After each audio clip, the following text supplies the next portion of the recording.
Sawasdee ka. Thank you for joining us on Newsline. We are broadcasting live on NBT, Radio Thailand FM 88, and on NBT World. It's Friday, July the 24th of 2015, and you're with me, Tra Chirakasan.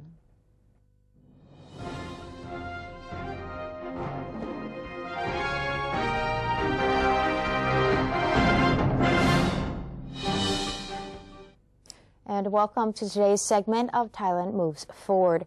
In our first story, Thailand and Vietnam have declared the success of the third joint cabinet retreat during the Vietnamese Prime Minister's official visit to the kingdom. Prime Minister Prayut Chan-o-cha has affirmed strong relations between the two countries, both enjoying a wide range of bilateral cooperation. Vietnam remains the only ASEAN nation with which Thailand has agreed to enter a strategic partnership. By the same token, Thailand is the only country to host a joint cabinet retreat with Vietnam. Vietnam is Thailand's fourth largest trading partner among the 10 ASEAN member nations and the 11th biggest in the world. Last year, two-way trade grew 13.1% to $11.82 billion. Exports to Vietnam were valued at $7.88 billion with imports from Vietnam at $3.93 billion. Both parties have agreed to boost bilateral trade to $20 billion in 5 years. General Prayut and Prime Minister Nguyen Thanh Dung both agreed to stage events next year to commemorate 4 decades of diplomatic relations between Thailand and Vietnam. The Thai Premier also elaborated on areas of cooperation discussed at the retreat, which includes Thailand's SME investments in Vietnam in textile, energy, agricultural, and tourism sectors. Vietnam was invited to join the International Rubber Consortium Limited Company, which is aimed at helping to stabilize regional rubber prices. Additional cooperation includes measures to tackle illegal fishing, transnational crime, and human trafficking.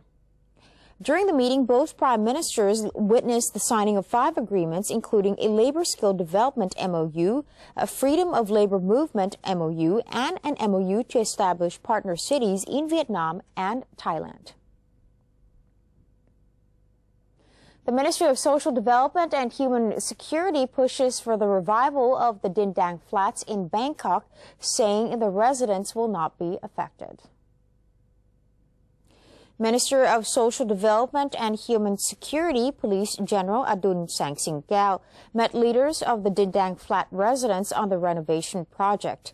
The minister said the project would be completed in 8 years without causing trouble to the residents. The minister confirmed the flats would not be renovated for commercial purposes. He said the Council of Engineers would check the structures of the buildings and he would consider the residents' request for compensation. The National Legislative Assembly, or NLA, has approved of the first draft of a bill on the scope of operations on economic research for the ASEAN Region +3 in order to ensure economic and financial stability in the region. The bill was presented by the Finance Ministry following Thailand's agreement to establish a regional economic research office for the purpose of ensuring economic and financial stability in the region, as well as to support monetary policies among member nations.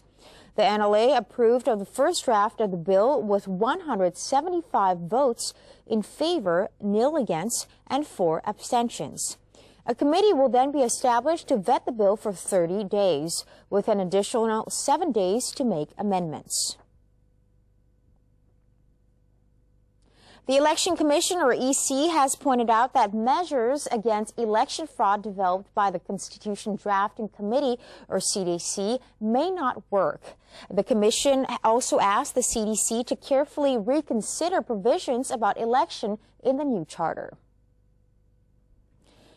Member of the EC, Somchai C. Suthiyakorn, said the CDC's measures to prevent election fraud might not be able to ensure a fair election and screen politicians. The EC insisted on asking for the power to red card or ban politicians back. The EC has suggested that the CDC make sure that members of parliament or Senate members who are alleged of election fraud stop performing their duties before the poll results are announced.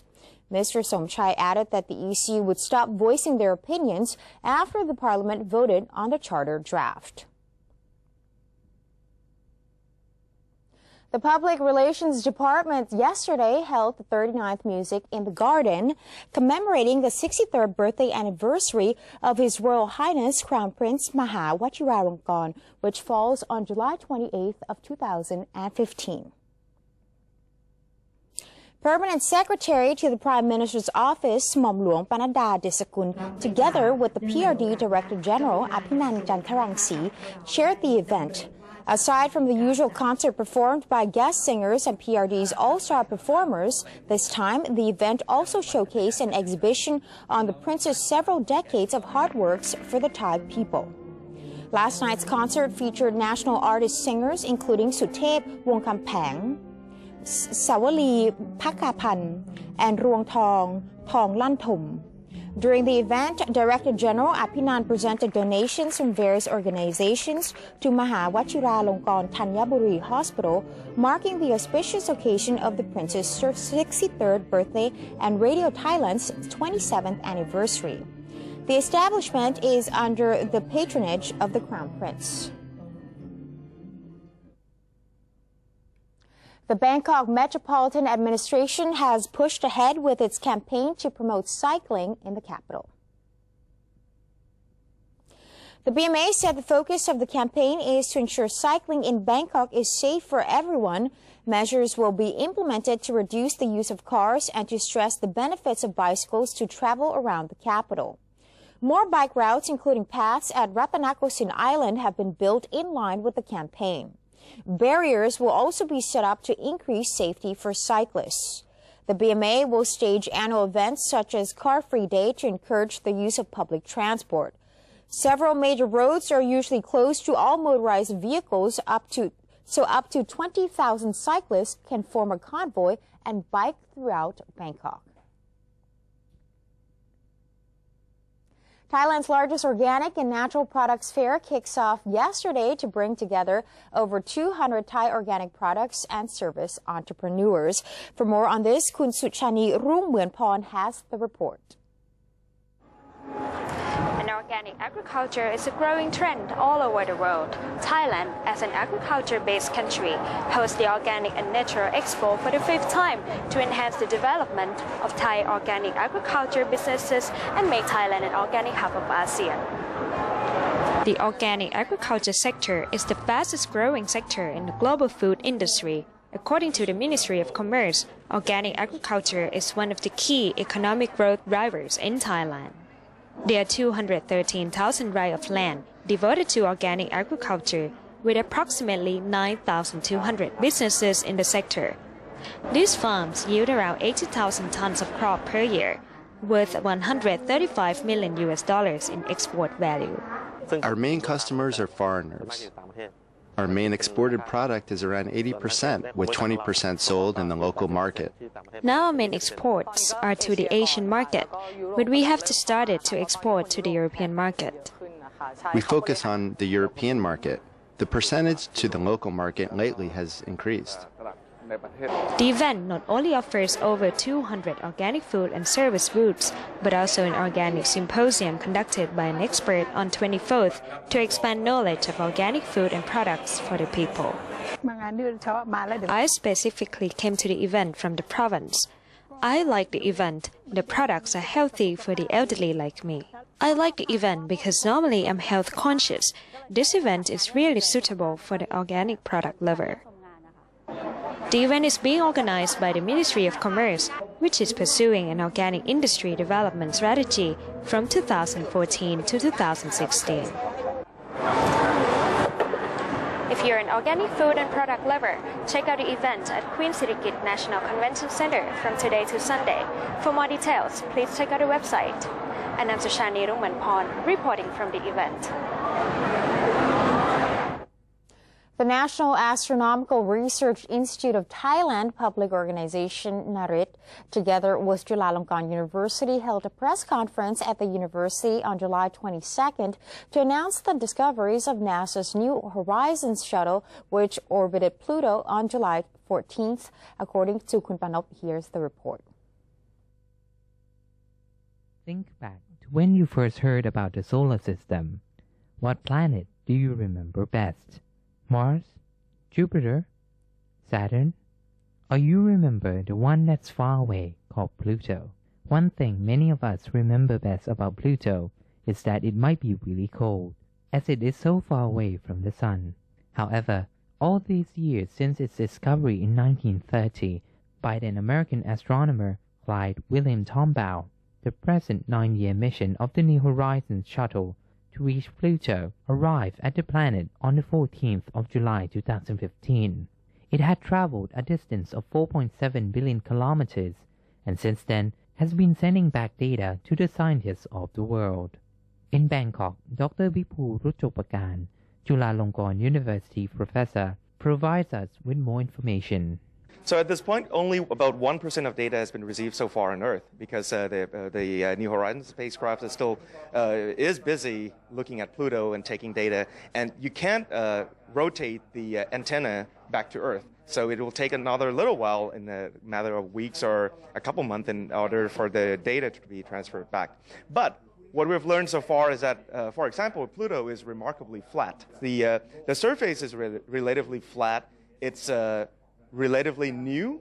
The ice plane is completely new. We didn't expect to see that before, which means that something has to be changing over the course of the past 100 million years, which is very new considering that the solar system is 4.5 billion years old now. So Pluto is either still is geologically active or still has atmosphere that is weathering out the craters. Also new is that we now know that Pluto has a relatively thick atmosphere. It's not dense. The density of Pluto's atmosphere is only about 1/100,000th of the Earth atmosphere density, but it also extends out to about 1,000 miles beyond Pluto's surface. So that is also what we now learn from New Horizons, which is very surprising. We're very glad to see this. The new discoveries not only excite the scientists, but also the public at large. However, people still wonder how such discoveries will help people on Earth. We now know what it is like out there, what kind of dust is there, what kind of gas is there. We have a better picture of how a solar system forms. And since everyone forms together in one single cloud that collapsed into a solar system, by having a more complete picture of the whole solar system, it helps us to understand the formation of the Earth better. For example, we have to have a better model in order to know that, how fast does the Earth cool down and when did life begin, are all tied to the model of the formation of the solar system. As the information received so far is only 1% of all the information gathered by the space shuttle, so much more will be coming very soon for the world to see. For NBT World, I'm Panot Sinsap, Bangkok. And that's the end of today's edition of Thailand Moves Forward. Before we take a quick break, let's have a look at the exchange rates and commodity prices.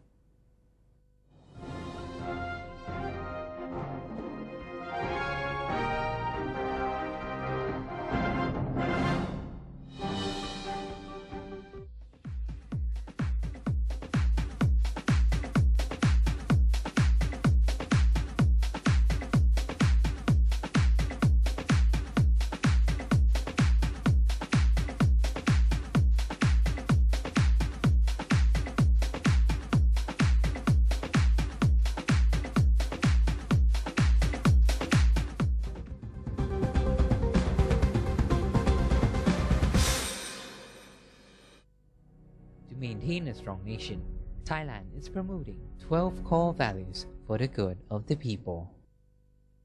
The 12 core values: putting the public and national interests before one's own.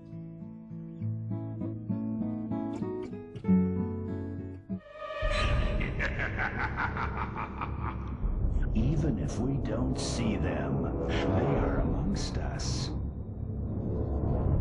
And they're hungry.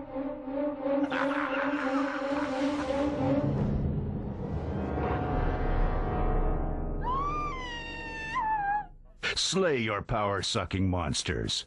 Take their power away. Think when you plug.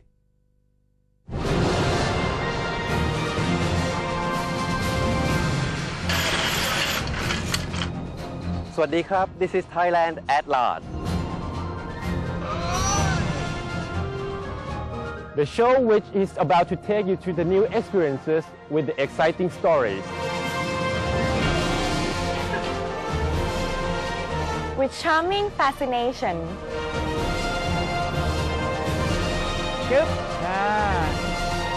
With a touch of Thainess.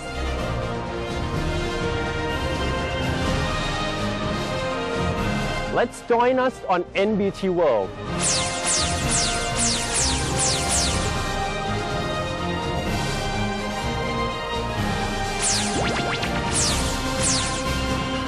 Explore with us and you'll know and love Thailand even more than before.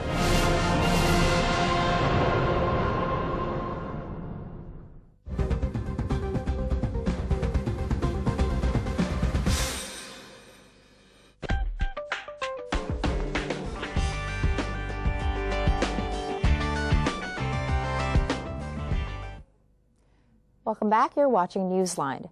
MBT World reporter Panot Sinsup traveled to Sihanoukville, Cambodia, and yesterday reported on how the town is developing into a resort paradise. Today's story from Kun Panot illustrates how the city is also an ideal spot for investment. Let's take a look at his report from Sihanoukville, Cambodia. Sihanoukville is one of the three main tourist destinations of Cambodia. The other two are Phnom Penh and Siem Reap, as the resort city grows ever more prominent nationally and internationally. The Cambodian government has great development plans for this promising place, including designating it as a special development zone. The mayor of Sihanoukville, Mr. Chet Sukhom, told NBT World that the Cambodian government plans many projects for the city. Sihanoukville will be developed into the region's major tourist destination, as well as a commercial zone. Both will be developed alongside each other, and the city is rolling out the red carpet to foreign investors. There's plenty of room for hotel developments, as during high season, all hotels are completely occupied. There are numerous restaurants and hotels to welcome local people and international tourists, along with safety measures such as lifeguards on the beach, traffic police, local volunteers to protect and/or take injured travelers to hospital. The developing commercial zone is located separately from the resort town. The area from the seaport to the Stanghao area is for the business and industrial sector. Local Sihanoukville authority have already developed infrastructure like roads and bridges, along with the current expansion of road and building of highways linking Phnom Penh with the city. There are three ports: Sihanoukville Port, Atwood Seaport, and the port of Mong Rithi. To cope with the growing foreign trade, and all will be further expanded. The established manufacturing plants, such as food processing, garments, and shoe factories that are being established here, are titled to receive tax benefits. However, the government saw the potential harm by combining the natural beauty, commercial interests, and tourism together. So they are fostered environmental preservation efforts and held seminars on rubbish and waste management to local businesses and the general public here. The beaches here will also have to be managed, and the local government already has a policy to keep the beaches clean. Another vital development is air travel. Sihanoukville International Airport has doubled the amount of passengers each year. In 2013, there were 19,000 passengers, and the next year, it doubled to 43,000 passengers in 2014. And in just the first 6 months of 2015, the number already surpassed the number of all passengers of the whole 2014 and is expecting to reach 80,000 by year-end. There are just 2 commercial flights a day and a few charter flights, so authorities here saw the need to expand the airport's terminal to cope with the growing air traffic. As there is so much development here, many people are eyeing Sihanouk View as an ideal investment location, especially now that the ASEAN Economic Community is imminently upon us in Southeast Asia. For NBT World, I'm Panot Sinsap, Sihanouk View, Cambodia.